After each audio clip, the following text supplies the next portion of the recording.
I voted for Trump, but I don't agree with war. All right. So I'm gonna preface that. But let me know what y'all think. Do y'all think this is a war situation, or what else could it be? So I want y'all to think about it and then let me know in the comments what y'all think. So without further ado, let's go ahead and rock out.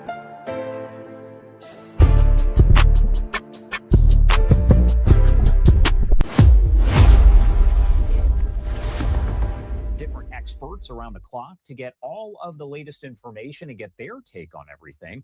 I want to bring in Enya Kervine with the Foundation for Defense of Democracy. She is a good friend of the show, joining us now live. Enya, thank you so much for taking the time to be here with us.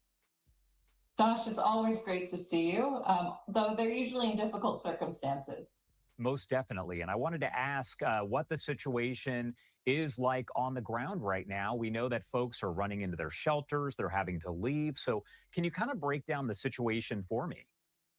Sure. And Josh, before we do that, if you'll allow me, we are in a hot conflict. I'm based in Israel, and my little sort of home studio is in my shelter. So if there is an alert, you'll see my family filing in. This isn't their first rodeo. They'll take a seat and we'll continue. Well, so, you better go to the shelter if any sirens blare. I won't let you keep talking. We're in the shelter. This is the shelter. Gotcha.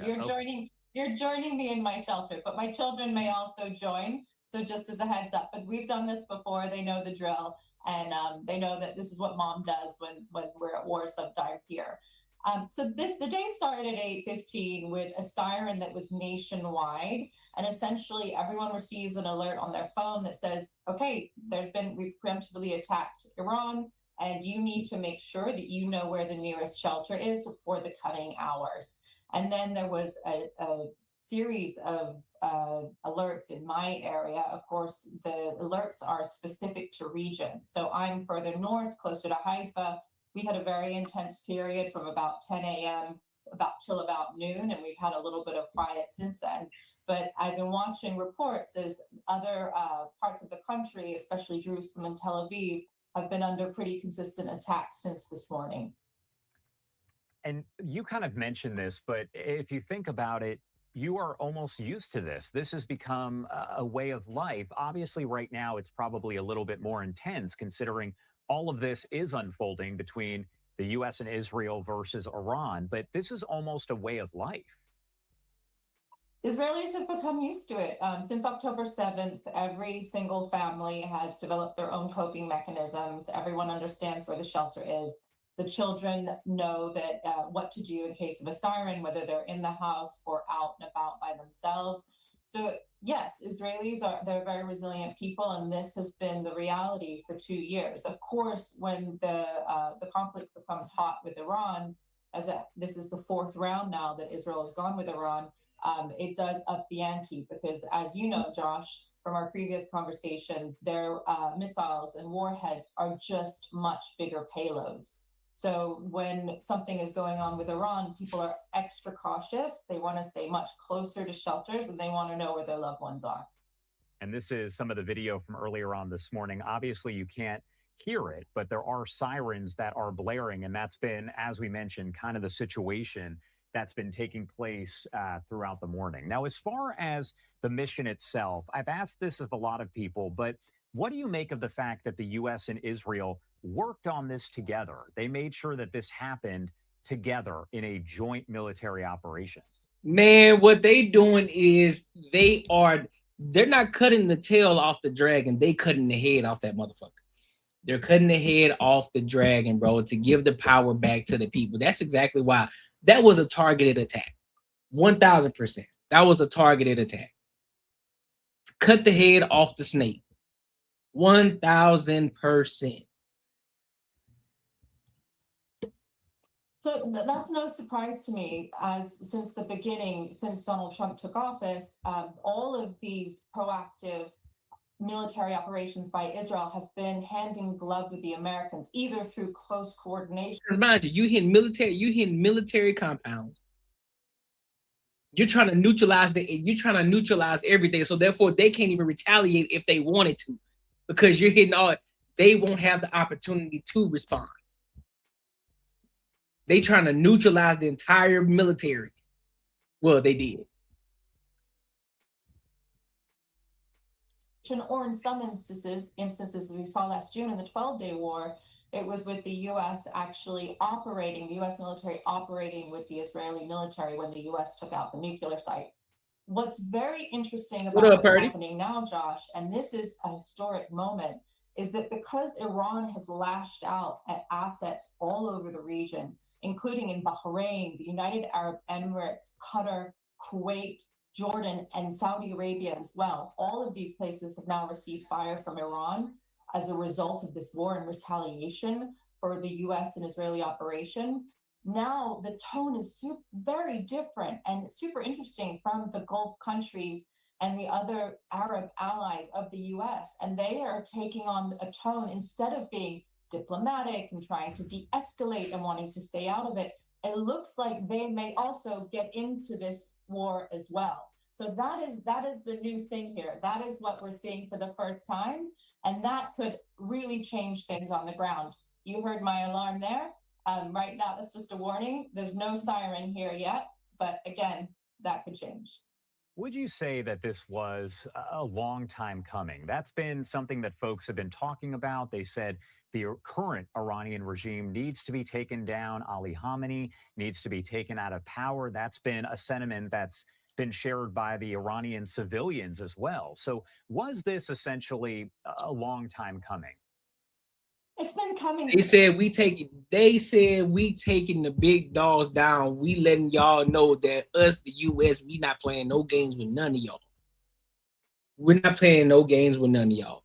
You think you can't be touched? Guess what? You just got touched. And then guess what? We're gonna neutralize your entire military. We're gonna neutralize your nuclear retaliation. You ain't gonna be able to get that off. You ain't gonna be able to get that shit off. For decades, Josh. I mean, as you know, the Iranian Revolution involved taking over 200 Americans hostage and holding them in the U.S. Embassy. And I think that the clock started ticking then. It just took a leader like Donald Trump who said to say enough is enough. And what's interesting is about 6 weeks ago, almost 2 months ago, when the Iranian people, the brave Iranian people, were demonstrating in the streets against the regime, and the regime slaughtered unknown thousands. We may never know exactly how many Iranians were killed by the regime during those demonstrations. Donald Trump said on camera to the Iranian people, he said, help is on its way.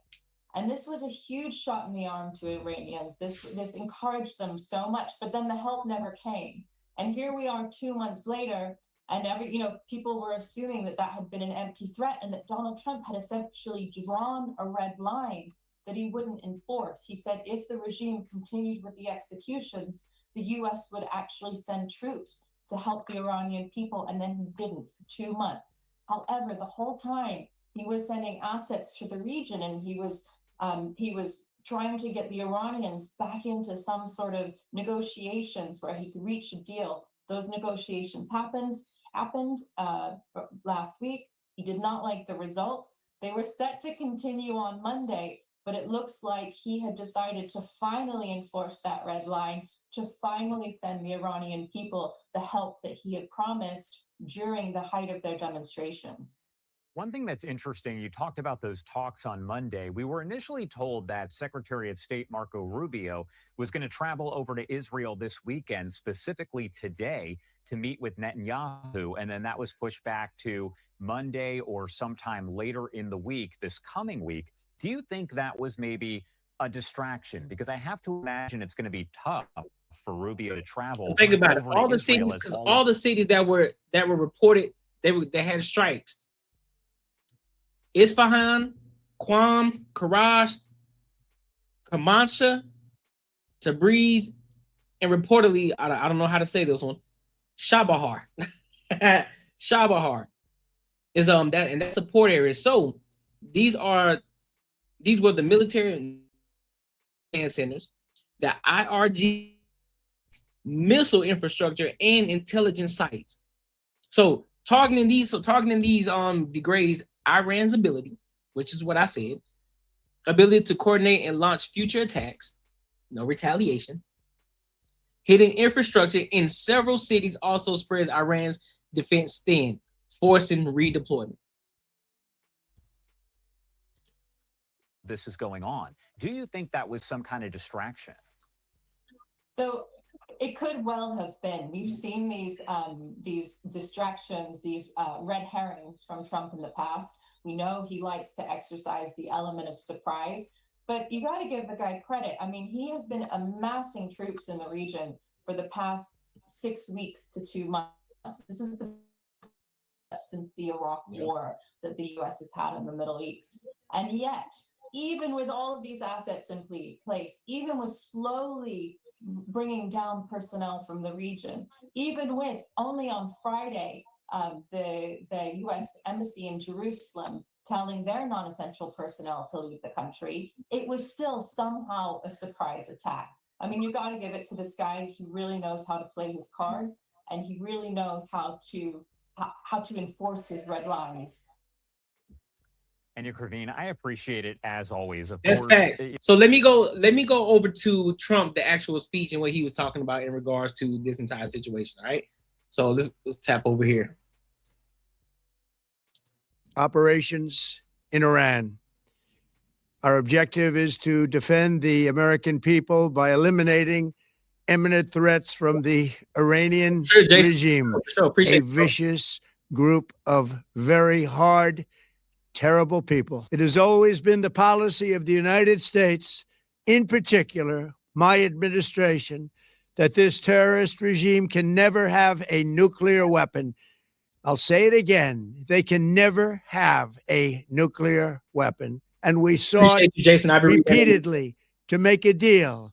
We tried. They wanted to do it. They didn't want to do it. Again, they wanted to do it. They didn't want to do it. They didn't know what was happening. They just wanted to practice evil. But Iran refused, just as it has for decades and decades. They've rejected every opportunity to renounce their nuclear ambitions, and we can't take it anymore. Instead, they attempted to rebuild their nuclear program and to continue developing long-range missiles that can now threaten our very good friends and allies in Europe, our troops stationed overseas, and could soon reach the American homeland. For these reasons, the United States military is undertaking a massive and ongoing operation to prevent this very wicked, radical dictatorship from threatening America and our core national security interests.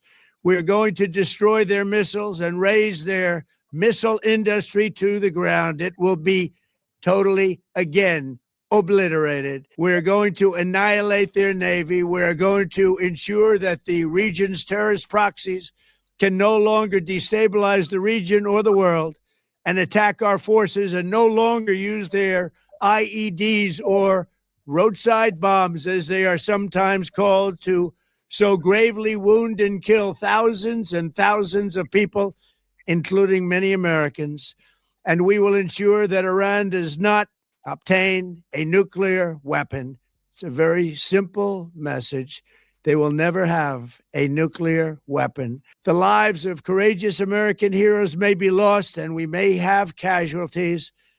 That often happens in war. But we're doing this not for now. We're doing this for the future. And it is a noble mission. To the members of the Islamic Revolutionary Guard, the armed forces, and all of the police, I say tonight that you must lay down your weapons and have complete immunity, or in the alternative, face certain death. So lay down your arms. You will be treated fairly with total immunity, or you will face certain death. Finally, to the great, proud people of Iran, I say tonight that the hour of your freedom is at hand. Stay sheltered. Don't leave your home. It's very dangerous outside. Bombs will be dropping everywhere. When we are finished, take over your government. It will be yours to take. This will be probably your only chance for generations. Boy, when I say we got the best president, boy, we got the best president. Listen. Trump is letting people know, like, listen, you can't mess with the big dogs. They act as if we didn't know that where they had all of their nuclear weapons, they act as if we couldn't just press a button and all that shit could be neutralized. And that's exactly what we're seeing, and that's exactly what we're witnessing right the fuck now. Now, mind you, at the beginning of this video, I said, beginning of this live stream, I said, listen, Trump came in with the mindset of, listen, we're not trying to start war, we're not going to do war, and I don't agree with war, right? So I understand that, but when you pose a threat, we gotta react. If you threaten, we gotta react before you act. It's like, oh, okay, so you threaten me now. Okay, so now you just inclined me to I gotta take action now. Because I don't take threats lightly. So now I gotta come at your head. And so now we gotta cut the head off the snake. We gotta cut the head off the three-headed dragon. We gotta cut the heads off. And the people of Iran, go and take your city. Go and take your city back. Go and take your power back. Because that shit's been corrupt over there.